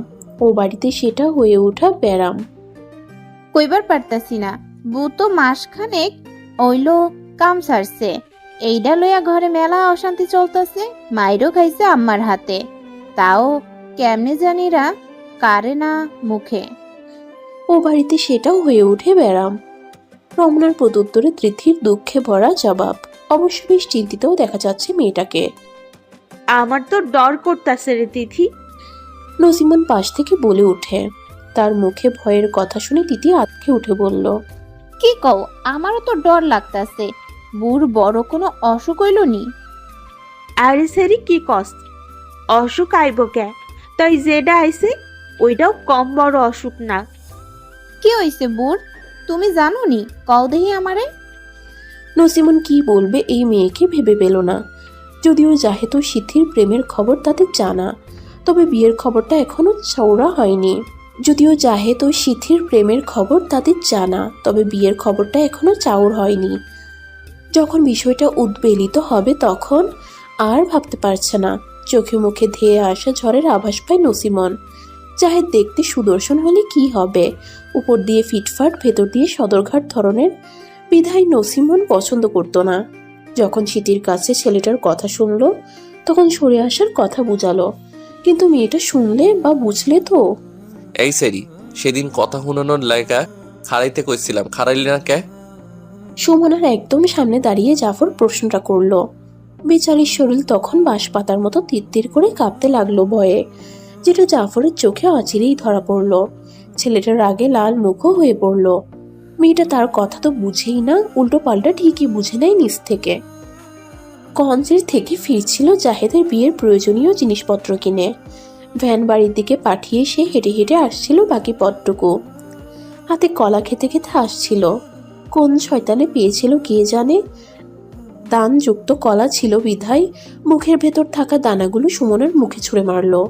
বোধগম্য হলো না যে এর পরিমাণ কি হবে। সুমনা কিছুক্ষণ দাঁড়িয়ে বোধগম্য করার চেষ্টা চালালো যে হলোটা কি। মুখে আঠালো ভাব, দানা সহ বিশ্রী অবস্থা। যখনই আমলি এলো বিষয়টা কান্না করতে লাগলো। অল্প বয়সের মেয়ে, তাও অবুঝ বালিকা। জাফরের মাথায় যে শয়তান চেপেছিল, মাত্রই সম্মুখে থাকা মেয়েটার কান্নায় হুঁশ এলো। কি করেছে সেটা দেখতে পেল। কিছু বলবে মুখ খুলে তখনই সুমনা দৌড়ে চলে গেল। কিচ্ছুটি বলার সুযোগ হলো না, শুধু আফসোস ছাড়া। মোল্লা বাড়িতে আজ বিচার এসেছে। বিচার এসেছে তাও কার নামে? ভদ্র সুলভ আচরণে জাফরের নামে। জান পরানি ড্যাব ড্যাব করে তাকিয়ে আছেন জাহানারা বেগম সুমনের পানে। বোঝাই যাচ্ছে তিনি বিশ্বাস যাচ্ছেন না সুমনের কথাটা। যে ছেলে ভদ্রলোক নামে খ্যাত, সে নাকি এমন অভদ্রতার কাজ করেছে, আদৌ বিশ্বাসযোগ্য? জাহেদ খুব একটা লেখাপড়া করেনি, 8 পাস করেছে কিনা তাও সন্দেহ। জাহেদের পরের জন জাকির, সেও সভ্য, শান্ত ছেলে তবে গোমূর্খ। একেবারেই যাকে বলে বকলম। কিন্তু জাফর মেট্রিক পাস ছেলে তার, কত শিক্ষিত বন্ধু বান্ধব তার, সেই ছেলের নামে বিচার? বাবা তোমার মনে হয় কোনো হানে ভুল হইতাছে। দেখো দেখিনি তোমার বইনে কার লগে কি। বাকিটা আর মুখে উচ্চারণ করলেন না, কথাতেই বুঝিয়ে দিলেন কি বলতে চেয়েছেন। সামনের ছেলেটাও দায়ভারের দায়িত্বে সমাজের কটু কাটব্য মুখস্থে নিয়ে রেখেছে, তাকে আর হাতে কলমে বুঝিয়ে বলতে হবে না। তবে এই মহিলার মুখ যে চৌড়া সেটা তার জানা আছে। ছাড় যে দেয় না কাউকে, সেখানে নিজের ছেলের করা অপরাধ যে শিরোধার্য করবেন বিষয়টা তেমনও নয়। বানের জলে ভেসে যাওয়ার মতো কথাগুলো তুড়ি মেরে উড়িয়ে দিবেন। তবুও সে এসেছে বিষয়টা জানিয়ে রাখার কারণে। ওই যে সমাজ বলেও একটা কথা আছে না? আম্মা, যাই কইছেন আর কইবেন না, আমি জানি আমার বোন কেমন। নিজ হাতে বড় করছি, মাইয়ারা বড় হইতেছে, কয়েকদিন বাদে বিয়া দিমু। রাস্তাঘাটে আপনার পোলাই এমন করলে মাইনে সে খারাপ চোখে দেখব, আপনার পোলারও খারাপ কইব। আমাগোর লোকে তো আর আত্মীয় সাজে না, তাহলে কেয়ার লেগা ওর লোকে এমন করতে যায় জাফরে। সাবধান কইরা দিলাম, আপনারাও সাম্মানে থাকেন, আমাকেও থাকতে দেন। ভদ্র ভাষায় বলে গেলেন সুমন। জাফরের বয়সে লেখাপড়াও করেছেন ম্যাট্রিক পাস পর্যন্ত।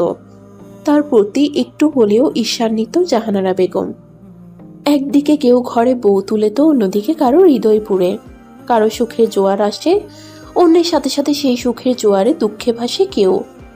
বৃষ্টিতে ভিজে যাচ্ছে দোআঁশ মাটির বুক। ঝুপ শব্দের অলঙ্কারে বৃষ্টি ক্রমাগত বড় বড় ফোঁটাও হার মানছে ভিড় করা পাড়া প্রতিবেশীদের পদার্পণে।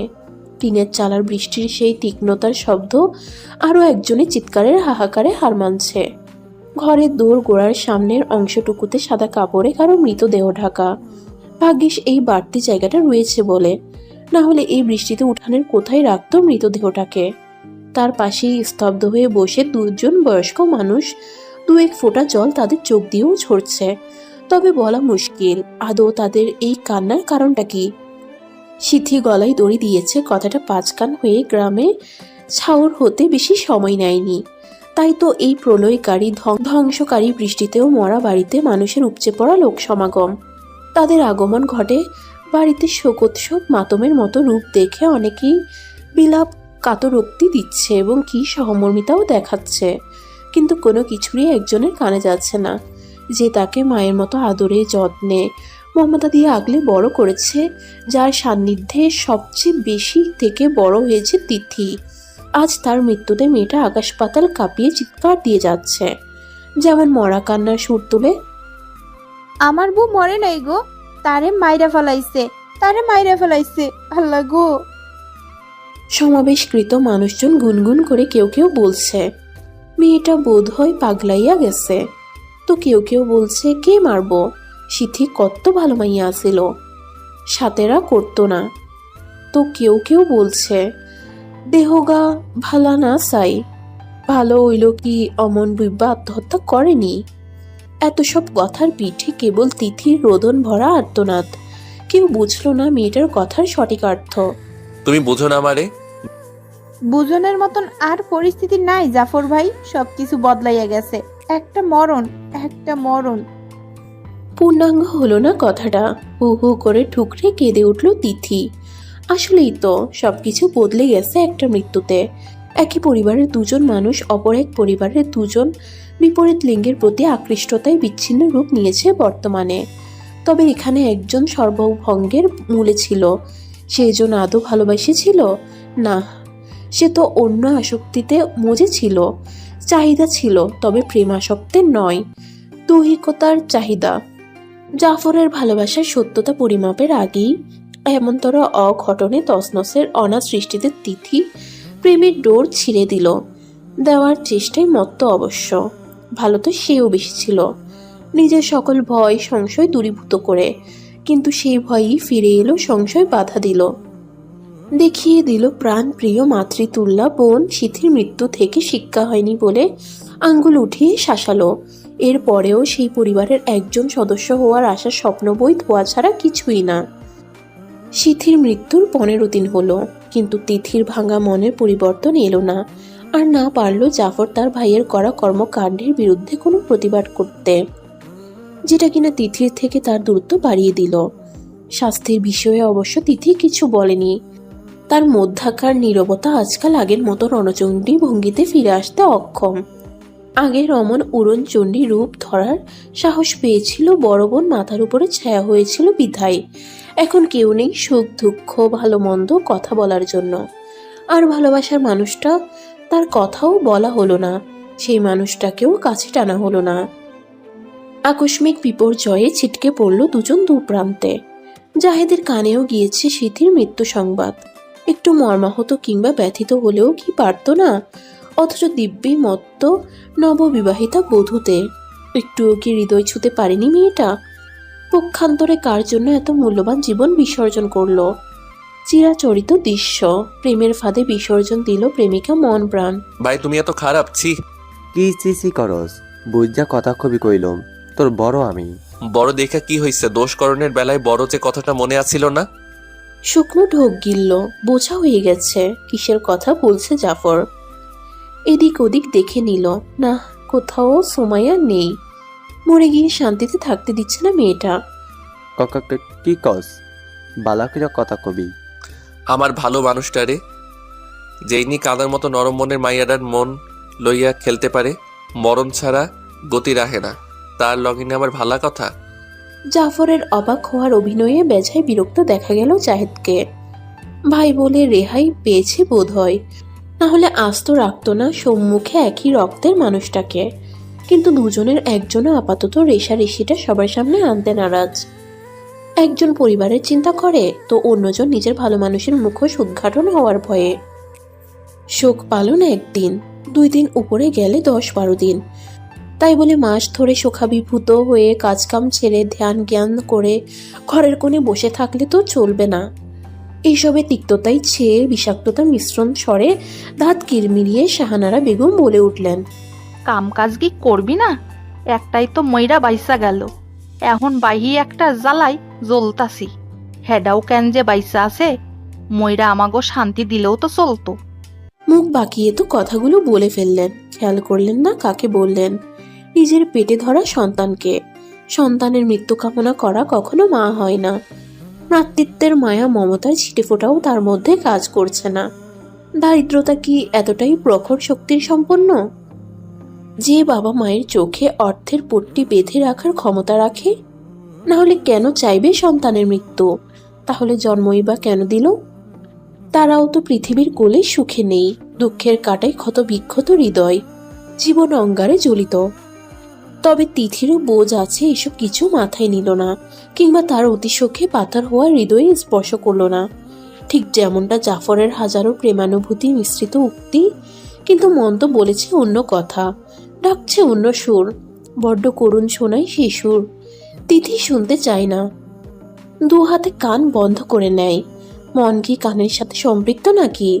এই সাধারণ কাজে বাধাপ্রাপ্ত হবে? সে তো নিজ মনের মর্জি মতো চলে, ঠিকই খোঁজ নেই নিজের পছন্দসই উপায়। বাঁধিছে ধরা, অসুখে ভরা, প্রেম সুধা পানে তৃষ্ণাদগ্ধ প্রেমিক মনে, পাষণ্ড প্রেমিকা কলে যদিও বা কোনো এক অপারণ্যে। সেই অপেক্ষায় অপেক্ষাকৃত জাফরের মনোতৃষ্ণা নিবারণের সময় এলো বুঝিয়ে।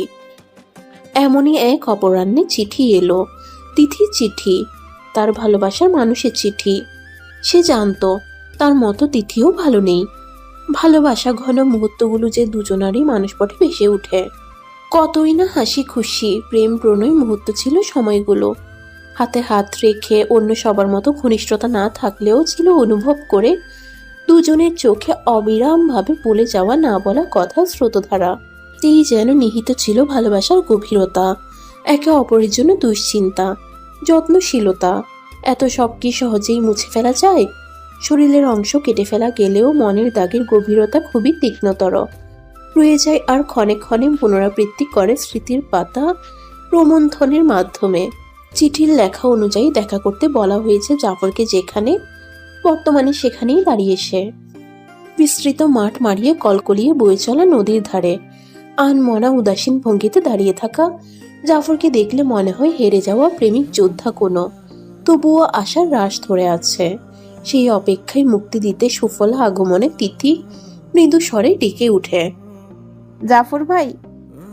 পিছু ফিরে তাকাই জাফর, দেখতে পাই মলিন বিষণ্ণ মুখের মেয়েটাকে। এই কাকে দেখছে?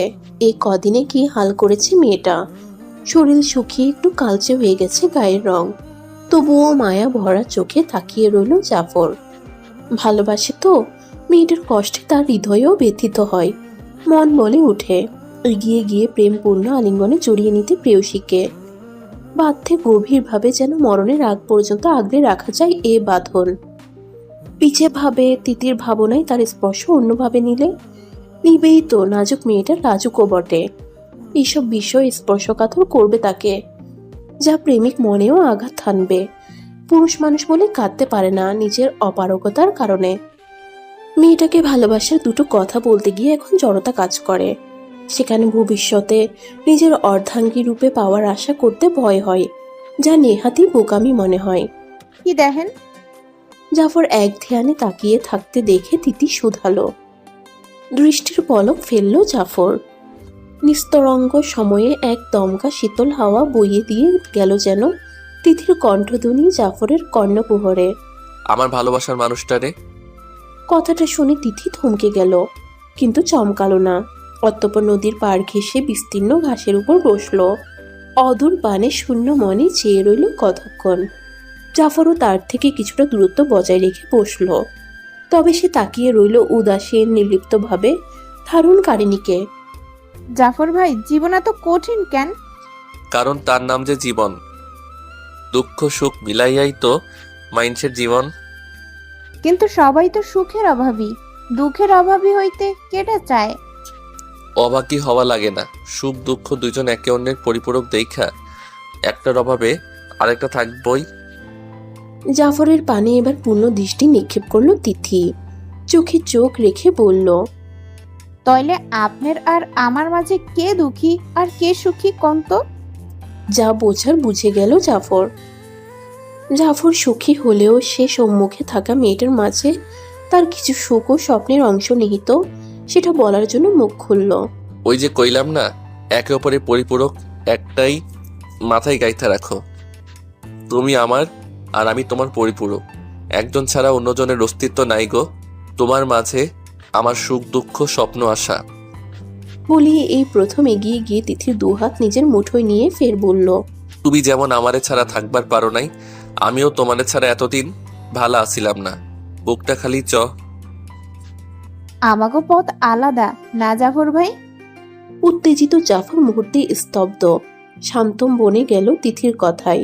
ঢিলে আসা মুঠো হতে হাত ছাড়িয়ে শুধালো ফের, এর পরেও ভালোবাসি আপনারে, আশা করি, স্বপ্ন দেহি, জানি কাজ ভাঙানোর মতন সেগুলা, তাও মন্ডারে মানাইতে পারি না। দু হাতে মুখ ঢেকে টুকরে কেঁদে উঠল মেয়েটা। অসহনীয় পীড়ায় দুজনেই জ্বলিত সীসা যেন। তিথি ভাবছে কোন আক্কেলে সে এই ভুল পথে পা বাড়ালো। ওই যে নিষিদ্ধ জিনিস, যা মানুষের আসক্তি, এক সময় না এক সময় সেটা আকৃষ্ট করে নেশায় পরিণত করে। এই প্রেম ভালোবাসা কখনো করবে না করেও আজ অকল পাথারে হাবুডুবু অবস্থা তার। ডুবছেও না তীরে, ফিরতেও পারছে না, আর না গন্তব্যে। কারখানার অবস্থা মন্দাভাব চলছে। পুলিশ এসে সিলগালা করে দিয়ে নিয়ে গেছে জালের কারখানার প্রায় অনেক মালিককে। তবে শাহজাহানেরটাতে সবকিছু লুটপাট করে নিয়ে ট্রাকে বোঝাই করছে, কিন্তু তাকে ধরতে পারেনি। তাই তিথিদের এখন কদিন ছুটি, কাজ নেই, পাশেই বসে সময় কাটানো ছাড়া। মুন্সিগঞ্জে প্রায় বিবাহিত অবিবাহিত মেয়েরা অবসর সময় কিংবা জীবিকার উদ্দেশ্যেও হিসেবে এই জালের কাজই করে থাকে। এখন মন্দা সময়টাতে অলস সময় কাটানো ছাড়া গতি নেই। তবুও খালি বসে থেকে 2 পয়সা আয় করার বিকল্প হিসেবে অন্যদের বাড়ির ধান শুকানোর কাজ করে। এই যা সময় চলছিল। কারখানা ওদিকে চালু হওয়ার নাম নেই। আস্তে ধীরে আবারও কারখানার অবস্থা ফিরিয়ে আনতে হলেও সময় লাগবে মাস 2-3 মতো। এই জন্য জাফরের বাবা সিদ্ধান্ত নেন তাকে বিদেশে পাঠাতে। এই নিয়ে কথাবার্তা বলে কাগজপত্র রেডি করে ফেলেন তিনি। জাফর কিং কর্তব্য বিমূঢ় যখন, চোখের তারায় কেবল তিথির অসহায় নদীর পাড়ে ক্রন্দনরত স্মৃতি ভাসে তখন। তিথি বাসায় না? ওর ঘরে। কালো মুখ করে বললেন শাহানারা বেগম। দিনকাল চলছে না খেয়ে। এর মধ্যে তিথির সখীর গোষ্ঠীদের দেখলে মেজাজ যাই খারাপ হয়ে। তবুও ভালোভাবে ভদ্রতা বজায় রেখে মুখ কালো করে যতটুকু বলেন এই ঢের, নয়তো ওনার যেই না কাচির মতো মুখ।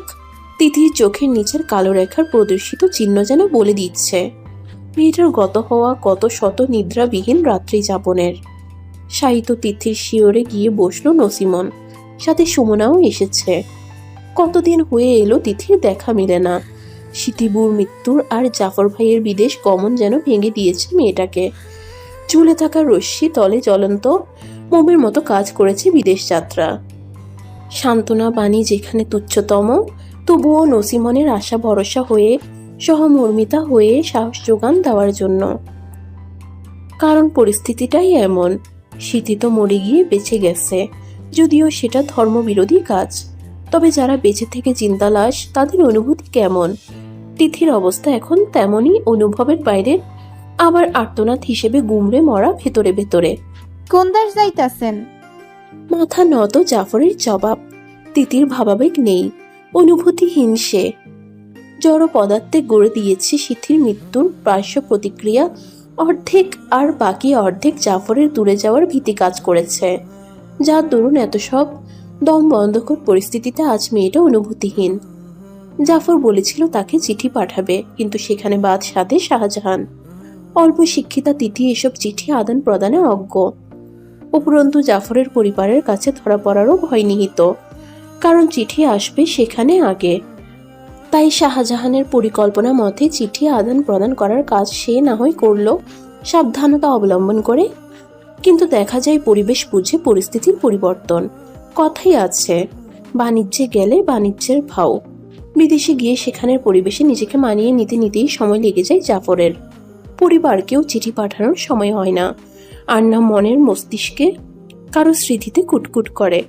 কাজের চাপই প্রথম দিকে এমন, আর সেও মানিয়ে নেওয়ার চেষ্টায় অব্যাহত। এমনই করে মাসেক খানিক চলে যায়। অতঃপর চিঠি পাঠায় জাফর সময় বুঝে, কিন্তু সেখানে কোথাও তিথির নাম নেই, থাকার কথাও না। তদুপরিও পাঠানোর কথা আলাদাভাবে, যেটা শাহজাহানের হাতে আসার কথা এবং তিথির কাছে পৌঁছে দেওয়ার পরিকল্পনা ছিল যা। কিন্তু না, শাহজাহান খোঁজ নিয়ে দেখে কোনো চিঠি পাঠানো হয়নি মেয়েটার নামে। সেই ব্যাকুল বনে গেল জাফরের কর্মকাণ্ডে। কি জবাব দেবে এখন সে পথ চেয়ে বসে থাকা মেয়েটাকে? দোনা মোনা অপেক্ষারিত তিথি শাহজাহানকে পাকড়াও করে জিজ্ঞেস করছিল কেন তার কাছ থেকে লুকিয়ে চুরিয়ে ফেলায় শাহজাহান ভাই। তার কারখানাতেও কাজে নেয় না এখন আর তিথিকে। যে মানুষটার জন্য এত কষ্টের মধ্যে টিকে আছে একটু সুমিষ্ট ফল লাভের আশায়, সেই মানুষটা কি তাকে চিঠি লিখেছে? মেয়েটার অশ্রু টলটলে নয়ন জোড়াতে চেয়ে মিথ্যা আশার আলো দেখাতে বাধ্য হয় শাহজাহান। বলেছিল জাফর নাকি এখনো সময় পায়নি সেখানের কাজ গুছিয়ে নিতে, তাই আর কি। শাহজাহান মিথ্যা কথা গুছাতে সময় নেই, এভাবে মিথ্যা বলতেও ভালো লাগছিল না। তবুও সে একটু অপেক্ষা করেছিল। আসলেই যদি ওখানে জাফরের কোনো অসুবিধা হয়ে থাকে। মাত্রই তো গেল, হয়তোবা পরে পাঠাবে চিঠি, বুঝ দিল তিথিকে কথা গুছিয়ে এনে। অতঃপর সময় গড়ালো মাসেক দিনের দোরগোড়ে। তখন অপেক্ষায় চোখের জল ফুরাই তিথির, কিন্তু না, আসে না কোনো চিঠি। শাহজাহানও কম খোঁজ নেয়নি, তবুও খালি হাতে ফিরতে হয়েছিল। অবশিষ্ট এত কিছুর মধ্যে ভালো কথা ছিল, চিঠি যেমন তিথিকে পাঠায়নি তেমনি পরিবারের উদ্দেশ্যেও পাঠায়নি, সেই একবারই পাঠিয়েছিল। ফলে পরিবারের লোকেরাও উৎকণ্ঠা উদ্বিগ্নতা কম ছিল না। সময় হয়েছে, বয়স হয়েছে, তবুও দাঁত কামড়ে পড়ে আছে। এত মারধর করে যেন শাহনারা বেগম হয়রান, অথচ মার খেয়ে শরীরের দাগ নিয়ে মেয়েটা নিশ্চুপ নির্বিকার। তিথির অমন উদাসীন ভঙ্গি যেন আরো রাগিয়ে তুলে তাকে। মাঝে মধ্যে তো মেরে গলায় পা দিয়ে শ্বাসরুদ্ধ করে ফেলেন। পরক্ষণেই শ্বাস আটকে এলে চোখ উল্টে গেলে ছেড়ে দেন। মুখে তো থাকেই অশ্রাব্য গালিগালাজ। বাপের ভিটেই কোন কারণে এভাবে পড়ে থাকবে তাই জানতে চান তিনি। আজও মেরে মেরে মাটিতে শুয়ে পড়েছে তিথি, সাথে মৃদু স্বরের গোঙানি তো আছেই। তুই চাস কি? হ্যাঁ, কি চাস? নাক মুখের পানি এক করা তিথির শক্তি হলো না শব্দ দিয়ে প্রিয় মানুষটার নাম উচ্চারণ করার। তবে চোখের তারাই মানুষটার প্রতিচ্ছবি ভাসিয়ে প্রার্থনা করলো তাকে পাওয়ার। উত্তর না দিয়ে তারামি করার ভাব দেখে শাহনারা বেগম শলার ঝাড়ু নিয়ে আরেকবার মারলেন পিঠের দিকে, যার দরুন কয়েকটা তিথির পিঠে গেথেও গেল। আবার থামলেন, ঝাড়ুটা ছুঁড়ে মেরে চলে গেলেন। গতকালও তিথিকে দেখতে আসা ঘর ভেঙেছে মেয়েটা।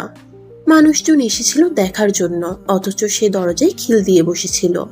তার এমন কীর্তিতে বেজায় রেগে আজ ছাড়লেন শাহানারা বেগম। মাথায় বোঝা হয়ে রয়েছে, স্বামী জুয়ারি, পেটে ভাত মিলে না, এমত অবস্থায় ভালো ঘর থেকে বিয়ে দিচ্ছে মেনে নিবে তা না, অভিনয় শুরু করে দিয়েছে। পুরুষ মানুষ একটু বয়স্ক হয়ই, যেখানে 4টে বিয়ে যায় সেখানে 2টো করেছে কমই। এসব খুদ ধরতে আছে নাকি? গোলা ভরা ধান আছে, পাকা বাড়ি আছে, খাওন পরানোর জন্য যথেষ্টের চেয়ে বেশি আছে। এসব চোখে দেখার বিষয়। এত কিছু বুঝিয়ে তাও মেয়েটাকে রাজি করাতে পারলেন না শাহানারা বেগম। মার খাবে, তবুও ঘর ছাড়বে না বদ্ধপরিকর তিথি। জ্বরের ঘোরে জানালা দিয়ে তাকিয়ে দেখছে অদূরে মেঘ ঠেকে যাওয়া চাঁদকে। তার মনের খবর তো জানে না কেউ, তাই মার খেয়ে সে ক্ষত বিক্ষত আজ। আচ্ছা, যার জন্য এত কষ্ট সহ্য করা, সে কি তার কষ্ট দেখছে, বুঝতে পারছে? তাকে চাইছে খুব করে, যেমনটা তিথি চাইছে। এর চেয়ে মৃত্যু ছিল ঢের। ভয়কে জয় করে ভালোবেসেছিলাম ফের, কিন্তু কল্পলোকে সুন্দর কেবল তা, বাস্তবে তোমাকে পাওয়া যে বৃথা। কথা দিয়ে গিয়েছিল, কিন্তু সেটা কেবল রক্ষা করেছে তিথি। তথাপি যার রাখার কথা সে রাখেনি। কেন রাখেনি তা উল্লেখ করেছে নিখোঁজ হওয়ার 5 মাস পরের পাঠানো এক চিঠিতে। সেই খবর শাহজাহান এনে দিয়েছিল। জাফর বিয়ে করেছে। বজ্রধ্বনি বিচ্ছুরিত হয় তিথির মনে মস্তিষ্কে। হয়তো ভুল শুনছে, নয়তো বিপরীত ব্যক্তি ভুলভাল বকছে। শয্যাশায়ী রুগ্ন ভগ্ন তিথি একটু আশার আলো পেয়ে, অর্থাৎ শাহজাহানের কাছ থেকে জাফরের চিঠির কথা শুনে বহু কষ্টে উঠে বসেছিল। অথচ এমন এক খবর তাকে ধরাশয়ী করে ভূখণ্ডে আশ্রে ফেলল। তার অত্র জীবনের কষ্ট যেন এই একটা সংবাদের থেকেও সহ্য সামান্য ছিল। বহু কষ্টে চোখ খুলে কাতর হয়ে প্রশ্নবোধক দৃষ্টিতে চাইলে শাহজাহান দৃষ্টি ঘুরিয়ে জবাব দিল, ওখানে পৌঁছানোর পর দিয়ে কই মাস উদয় হয়ে গেলি, মনে আছে? মাথা নাড়াই তিথি। তা দেখে ফের বলা শুরু করে, ওর টাইফয়েড জ্বর ধরা পড়ে, কেউ নাই দেখভাল করনে লগা। বাংলাদেশে পাঠানোর মতো অবস্থা আসছিল না। তখন ওর বস সিদ্ধান্ত নিল, ওইখানেই রাখে সুস্থ করে তুলবে যতটুকু পারে। তো দেখভালের লগে বাঙালি মাইয়া দরকার। বিদেশিরা তো এই কাম করতো না। খোঁজ লইয়া এখন মায়া পাইয়ে গেল। ফরাজে যখন রোগ ধরা পড়েছিল, তখন থেকে ওর আলাদা ঘরে রাখে। সেই মায়াটারও পাশের লগে একখান ঘরে থাকতে দিল, যেন সেবা যত্ন করতে সুবিধা হয়। এতটুকু বলে থামলো শাহজাহান। বাকিটুকু বলার ইচ্ছা কেন, সাহসী জুটল না। চিঠিতে শুধু লেখা ছিল, অসুস্থতায় অমন সেবা যত্ন পেয়ে ভালো লেগে যায় মেয়েটাকে তার। তাই ভাবলো বিয়ের বয়স ও পরিবারের ইচ্ছেও তাকে বিয়ে দেওয়ার, সেজন্য মেয়েটাকে বিয়ে করে নিল। অথচ আসল খবর টেলিফোন যোগাযোগের মাধ্যমে পেয়েছিল শাহজাহান। আসলে তার খুবই খারাপ লেগেছিল তিথি নামক মেয়েটার অপেক্ষায় কাতর হয়ে প্রতিদিনকার দুর্দশা দৃশ্য দেখে।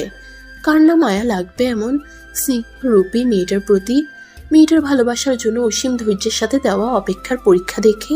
মালয়েশিয়ার এত শত অচেনার ভিড়ে যদিও বা একজন বাংলাদেশি পেয়ে কিছুটা স্বস্তি বোধ করেছিল জাফর, তথাপি তার আগেই একদিন জ্বরের ঘোরে তার দ্বারা অনর্থক ঘটনা সৃষ্টি হয়ে যায়। সেবিকা মেয়েটাও একটু আধটু জাফর নামের ছেলেটার সেবা করতে গিয়ে ভালো লাগার বীজ বপন করে ফেলে মনের বাগানে। তা একসময় ভালোবাসায় পূর্ণ গাছে পরিবর্তন হয়। এর থেকে সেও বাধা দেওয়ার মতো কোনো কারণ দেখেনি। উল্টো এমনতর কাজ মেয়েটাকে যেন পেয়ে বসলো জাফর নামক সুদর্শন পুরুষকে কাছে পাওয়ার তাড়নায়। ভালোবাসার নজরে যত্ন আত্মীর বাহানায় জানান দিতে লাগলো জাফরকে তার ভালোবাসার কথা। জাফর প্রথম দিকে এড়িয়ে গেলেও পুরুষত্বের সংযমে বাঁধ ভাঙতে সক্ষম হয় মেয়েটি। আর জাফরও তো পুরুষ মানুষ, যা আগুন নারীর সংস্পর্শে এসে গলে গিয়েছে। অতঃপর বিয়ে সেখানে ফরজ হয়ে যায় বিধায় স্বামী স্ত্রীর বন্ধনে বাঁধতে হয় তাদের। তিথির উৎসুক উদ্বিগ্ন নজর ভাবনার চেতনা থেকে বাহিরে আনলো শাহজাহানকে। সে বসা থেকে তড়িৎ গতিতে উঠে বাইরে চলে গেল। তার পক্ষে জমানবন্দিতে বলা সম্ভব নয়, কিছুতেই নয়। এসব বলারও যোগ্যতা রাখে না। তবে অন্য উপায় রয়েছে তিথির জ্ঞাত করার। কিন্তু তিথি তার যাওয়ার মুহূর্তে দম আটকানো গলায় কেবল এতটুকু শুধালো, নাম কি তার? নেশার। ভাগ্যের ফেরে আজ দুঃখিনী সে। আজ নয়তো জন্মকাল থেকেই জন্ম হয়েছে কেবল দুঃখ বোধকে আলিঙ্গন করতে। নিদারুণ কষ্ট সইতে সইতে গা সওয়া এই কষ্ট নতুনত্ব এনেছে জাফরের বিশ্বাসঘাতকতা। যদিও বা তার কাছে সেটা মনে হলেও আপাত দৃষ্টিতে জাফর সেটা মনে করে না। সে তো তিথির অস্তিত্ব আছে বলে মনেই করে না। ভুলে গেছে কি না, নাকি তার এত প্রেম ভালোবাসা নিবেদনীয় সকল কার্যক্রম ভ্রম ছিল, মিথ্যে ছিল? কিভাবে ভুলে গেল মধুমেয় সেই সময়? যাই বলুক না কেন, জাহেদের রক্তের ভাই কি না বলেই এই ধোকাধারী রক্তে তাদের প্রবাহমান। হাতের কাগজের টুকরোটা যত্নই রেখে দিল বালিশের নিচে। শাহজাহান কারোর উল্লেখ করে চিঠিটা পাঠিয়েছিল। এ নিয়ে কত শতবার যে বিনিদ্র রাতগুলোতে পাঠ করেছে তার বলার অপেক্ষা রাখে না। অবশ্য চোখের নিচে কাজলের নেই মোটা কালিও সেই চিহ্ন বহন করে। আজকালের তার দিন কাটছে এই অন্ধকার ঘরের অন্ধত্বে বিস্তার করে। খাওয়া দাওয়ার ঠিক নেই, আর নেই বাইরে বের হওয়ার তাড়না, যেন অপেক্ষা ফির কোনো কিছুর, হয়তো মৃত্যুর। মেয়ের অমন দশা দেখে দুশ্চিন্তাগ্রস্ত হন শাহানারা বেগম। মারধর করেন না আগের মতন। মেয়ের অমন সহনশীলতা দেখে নিশ্চুপতা, শান্ত ভাব ভেতর থেকে নাড়িয়ে দেয় যেন তাকে। মৃত্যুমুখী অবস্থা দেখে বিমুখতা ফিরে আসতে বাধ্য হন। বিধ্বস্ত রূপী থেকে ফিরিয়ে আনতে বিয়ে দেওয়ার পরিকল্পনাও হাঁটেন মনে মনে। অথচ একই কাহিনী, মেয়েটা বিয়েতে রাজি নয়। মেয়ের এবারও বিমুখতা নারাজ করে তুলে শাহানারা বেগমকে। তবে এবার তিনি বুদ্ধিমত্তার সাথে পরিচয় দিয়ে রাজি করার বন্দোবস্ত হেতু নসিমন সুমনা রমনাকে ডেকে পাঠান। নসিমন সুমনা এসে হাজির রমনার বাচ্চা, ছোট বলে আসতে পারে না। নসিমন সুমনা এসে হাজির, রমনার বাচ্চা ছোট বলে আসতে পারে না। বিছানার সাথে হেলান দিয়ে আনমনা তিথি দরজার সামনে তাদের খেয়াল হতেই অবাক হয়ে তাকায়। নসিমন ও সুমনা এগিয়ে এসে দুপাশে দুজন বসে। নসিমনই আগে কথা শুরু করে। কি খবর তোর? আমার বিয়াতেও আইলি না যে? তিথি স্মিত হাসলো কেবল, কারণ জানা সত্ত্বেও মেয়েটা তাকে কথা বলানোর জন্যই এমনতর প্রশ্ন শুধাচ্ছে। কথা কবি না তিতিমণি, আর কত সব অসুখে ভোগাবি? তোর জীবনের দাম নাইকা? ওই হারামজাদার জীবনের দাম এতই বেশি তোর জীবনের চাইয়া? ওই নিমক হারামি লেগা তোর জীবনের হাসি খুশির জলাঞ্জলি দিবিনি? এসবের যোগ্য ও নয়। জানালা গলিয়ে বাইরে তাকিয়ে থাকা নির্লিপ্ত বৈরাগী উদাসীনতা তিথি যে তার কথা কানে তুলে নিয়ে জান পরানি বুদ্ধিমান নসিমন ধরতে পারল। আসলে কথা হলো যে জেগে জেগে ঘুমায় তাকে আর ঘুম থেকে জাগানোর প্রয়োজন নেই। তিথির হয়েছে সেই দশা, তাকে নিজ থেকে সাহস সঞ্চার করতে হবে। অন্যরা ঠেলে ঠেলে তার চেতনা ফিরাতে পারবে না। তিথির বিয়ে, চমৎকার না খবরটা? আসলেই এত এত কাহিনীর পরেও তিথির বিয়ের খবর চমৎকার, বিস্ময়কর। মনে আছে শুকনো পাটকাঠি, কালো গাত্রবর্ণের মেহুলের কথা? হ্যাঁ, সেই মেহুলের সাথেই তিথির বিয়ে, আর প্রস্তাব নিয়ে এসেছিল শাহজাহান। শাহজাহানের অপার অনুরোধে তিথি রাজি হয়েছিল, আর বাদ বাকিটা নসিমনের সেদিনের কথাই। সেদিন সে সর্বত্রই কর্ণগোচর করেছিল, তবে ভাবনা জগতে বিচরণ করে বাস বিচার করেছিল বলেই নসিমন ধরতে পারেনি। যাই হোক, মূলত বিয়ে হচ্ছে, মেয়েটার একটা গতি হচ্ছে, এতেই যেন শাহানারা বেগমের চোখে মুখে উপচে পড়া খুশি বের করেছে। কে না চায় সুখের হাতছানি দেওয়া হাত ধরতে? চাই না তারা, যারা ভালোবাসার মানুষের কাছে পোকার মতো ধোকা খেয়ে ধাক্কা খেয়ে তারার মতো খসে পড়ে। জীবনের গুরুত্ব, পরিবারের গুরুত্ব তাদের কাছে ভালোবাসার মানুষের ভূমিকা বেশি। না হলে কেন মরবে অমন ধোকা দেওয়া অমানুষটার জন্য? ওইসব অমানুষ কি ডিজার্ভ করে এত গুরুত্বপূর্ণ জীবনের হায়াত? তিথিও এত সব ভেবেই সিদ্ধান্ত নিয়েছে। কার জন্য সে মরবে, অশ্রু ঝরাবে? সেই মানুষটার জন্য যে তার অশ্রু জীবনের মূল্য বোঝেনি। তাই তাকে যে ভালোবাসবে, তার কষ্ট ভুলিয়ে তাকে ভালো রাখবে, সেই মানুষটার কাছেই তিথি ভালো থাকবে। আর মানুষটা হলো মেহুল, যে কিনা জেনে শুনেই তিথিকে আপন করার অপেক্ষাই ছিল এতদিন। সেখানে কোনো অনুগ্রহতা, দয়া নেই, আছে কেবল অসীম বিশ্বাসের শুদ্ধ মিশ্রিত ভালোবাসা। যে ভালোবাসা তিথির শোক অসুখকে ভালোবাসার অসহ্য অসুখে পরিবর্তন করবে। আপনারাও ভালো থাকবেন, সুস্থ থাকবেন। আজকের মতো বিদায় নিচ্ছি, ধন্যবাদ।